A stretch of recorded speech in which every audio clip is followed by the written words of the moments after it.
Guys, this knife is so good, it'll make you want to do some hugging and snuggling. Yeah, it's the real steel hugging. I was trying to make a joke. I'm not good at it.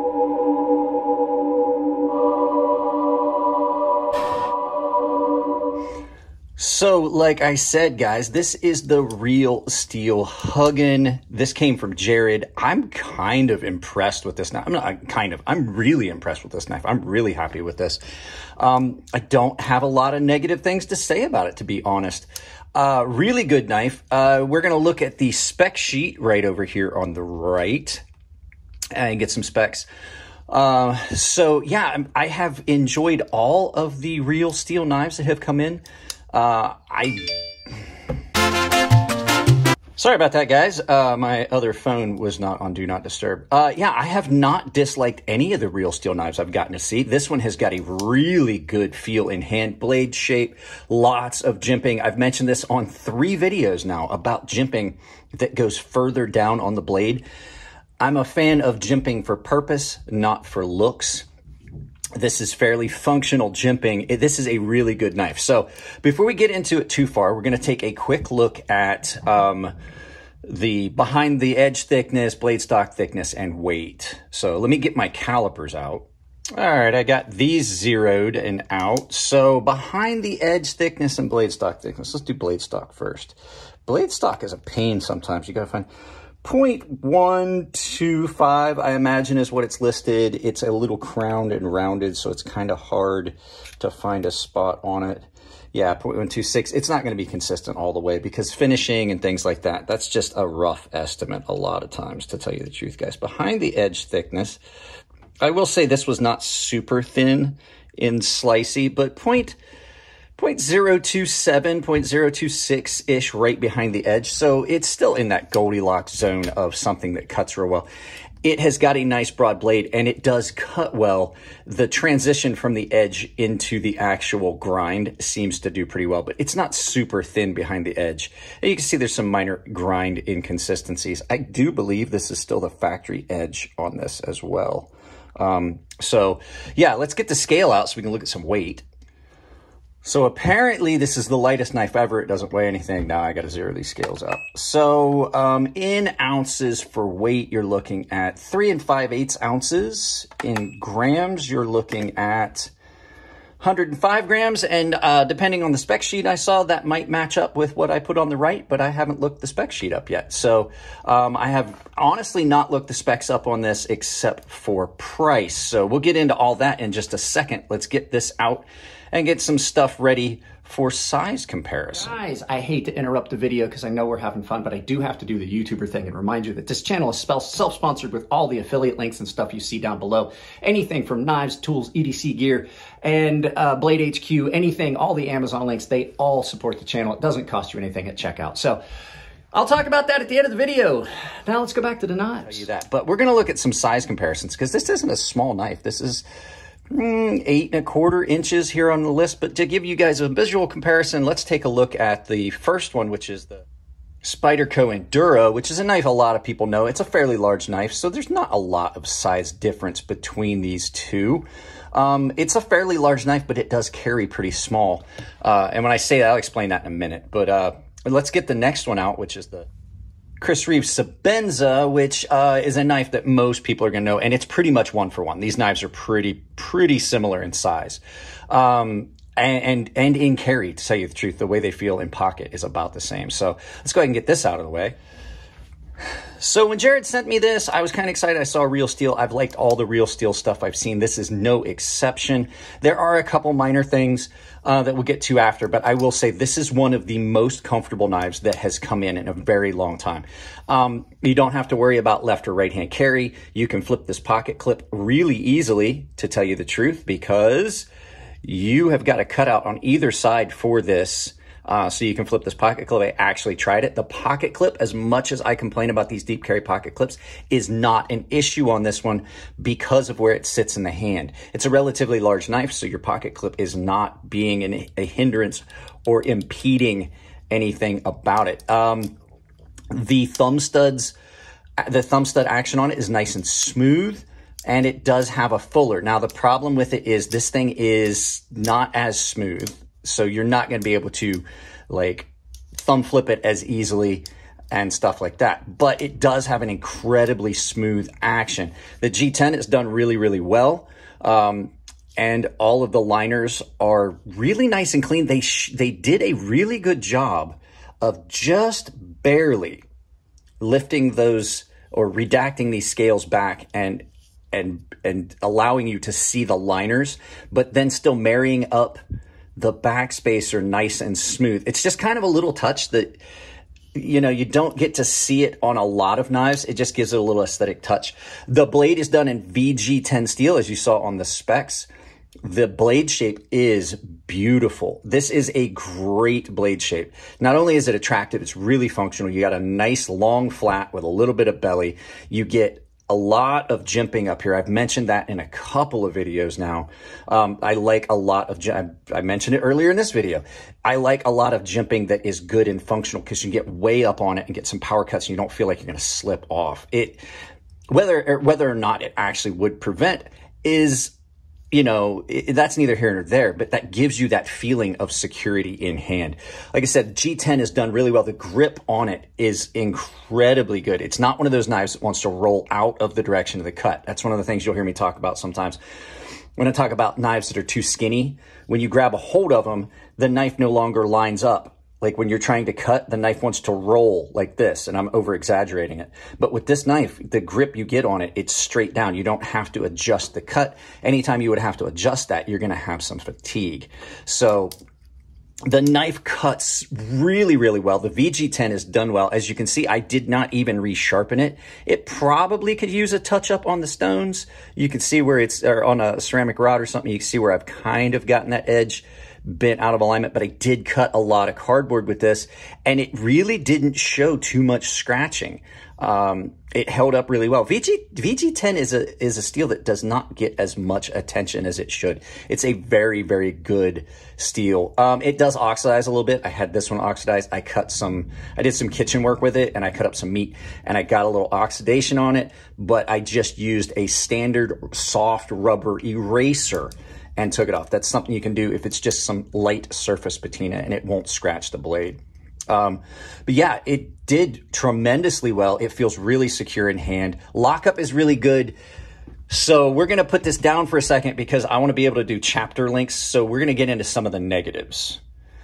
So guys, there are not a lot of negatives about this knife. There are not. There are only a couple small things. I am not a fan of the hardware. Now, I do know it gives you kind of what am I looking for? The Shirogorov style pivots. There you go. That's what I was searching so badly for. You get kind of that Shirogorov look. I thought it looked more like the old Warner Brothers logo, but it definitely does work functionally. I've had this knife apart. You can definitely get it apart with just a flathead screwdriver. A lot of you guys are going to have that if you're carrying a multi-tool. But visually, I don't like it because one of the reasons is they don't line up. Like if I'm a fan of symmetry. I know this is a nitpicky thing. I'm a fan of symmetry. I'm not such a fan of the fact that they don't line up exactly.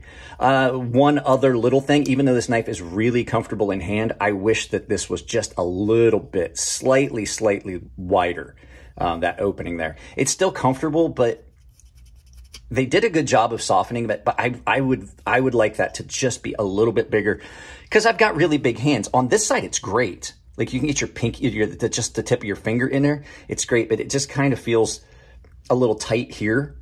But I mean, I can live with that because it does feel so good there. I am a fan of a good access lock. I really do love the access lock. It's a very secure lock. It's a safe lock. If the lock is done correctly, it's a secure lock, I should say. I've seen some of the problems they've had with the old original Omega spring locks. I don't see any issues with this so far. It locks up super tight, way better than any of the Benchmades I've ever had that had an access style sliding bar lock. It's kind of sad that budget companies like Real Steel and other companies are doing a lock that Benchmade designed better than Benchmade.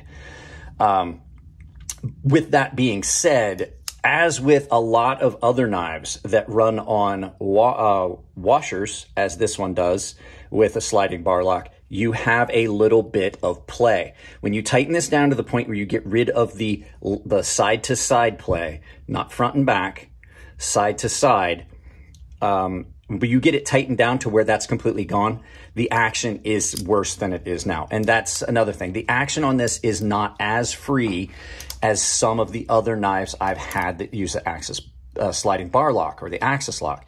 It's not as free. It feels a little tight. A lot of it could just be it needs a little bit more break in. Even doing the flip down like that, a lot of knives just freely fall when you disengage that lock. I don't care. I'm not saying either way it's not great. I don't care about the getting the knife back to the safe in pocket. I like quick open, and if I have to use two hands to close a knife, I'm fine with that. But I'm just letting you guys know it's not as smooth as some of the other knives. And the final thing that really does kind of bother me is both the thumb studs and the pins for the sliding bar lock. They're really small. So, well, the pins for the sliding bar lock are kind of small. It just doesn't feel like you can engage it as easily. And then the placement of the thumb studs. I think this would have done better with this fuller being brought a little bit further forward and then terminating it a little further, further up and bringing those thumb studs up, because there's one good reason for that. When you come up, if you look, the pad of my thumb is now hitting there, and it can actually, if you're in a hurry, it happens when you try to flip it. It will actually, you get up here and it pushes your thumb off and you lose contact with your thumb studs. You have to kind of make that conscious effort. That's why this one is not going to be one of those ones. You can do it if you give it enough force at first, but it just feels awkward. And the likelihood of it failing when you're trying to do that is much greater than it succeeding. So there are a couple small little things about it. Everything else aside, this is great. This is a great feeling knife. If you don't mind those little things, which I don't, this would be a knife I would 100% purchase. This, I'm making a list right now for another 100 knives I 100% recommend, and this is on that list because I don't care about a tactical flip. I don't care about how I deploy the knife if it's a good functional knife. And this thing is a beautifully well done blade. Very, very useful, done in a way where it is carryable, easy to use. And then you get the fact it's nice and slim. It's a slim package. For comparison, this knife here, much broader. You're not getting anything more in this really, blade-wise or anything like that. It's a thinner blade and a broader blade, but it takes up way less pocket space. And with it still being ground into kind of that Goldilocks zone under 0.3, which is like my Goldilocks zone, 0.03 and below, it's still functional. It's a really robust knife. So 100% would recommend this knife. The real steel Huggen.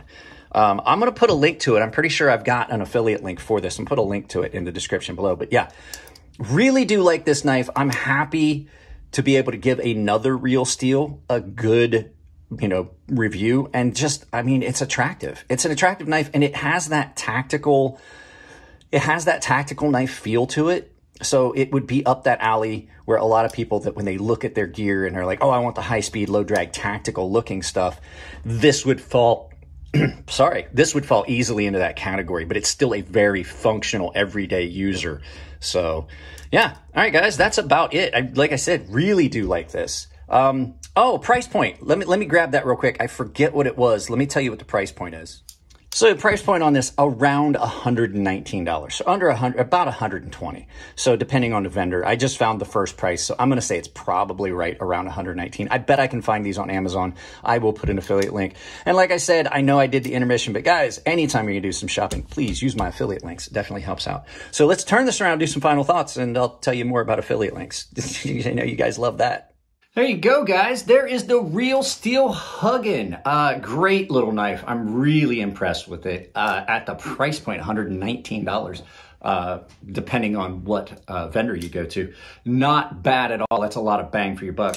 So there you go. Guys, that's it on this one. If you like the videos, give them a thumbs up. If you don't like them, give them a thumbs down, but please try to tell me why. I can't change the content if you don't tell me what you don't like. If you want to support the channel, it's simple as like, share, subscribe, hit the bell icon. If you do hit the bell icon, make sure you get notifications turned on your device so you get notified of the 9 videos that go up a week, the 3 live feeds, and the 5 shorts. It's a lot of content. Other ways you can support the channel if you want, I have a bunch of affiliate links down below. I'm going to try and find a link for this, where you can purchase the items you see on the channel and a bunch of other stuff. I've made a list of gear, tools, recommended stones, things like that, all down below. It doesn't cost you anything at checkout, and it definitely supports the channel. Other ways you can do it, I have got a membership down below. The membership is tier-based. Pick the tier that gets you what you want, but everyone saves $5 off my sharpening service. Baseline and premium, everyone saves $5 off my sharpening service and has access to my gilded server. Baseline and premium tier members are automatically entered into a giveaway that I do on the gilded server, and premium tier members have access to a sharpening tutorial series as well as everything that I already listed below. So final way is I have a merchandise store on Ember Shirt Co. Anything you purchase on Ember Shirt Co., I can save you 10% at checkout with the coupon code CrazySharp, capital C, capital S. CrazySharp saves you 10% anywhere on Ember Shirt Co. And if you send me pictures of you wearing my merchandise, I will put them in a video. Guys, I love y'all. Keep it clean in the comments section. If it's your birthday, happy birthday, and I will see you in the next video.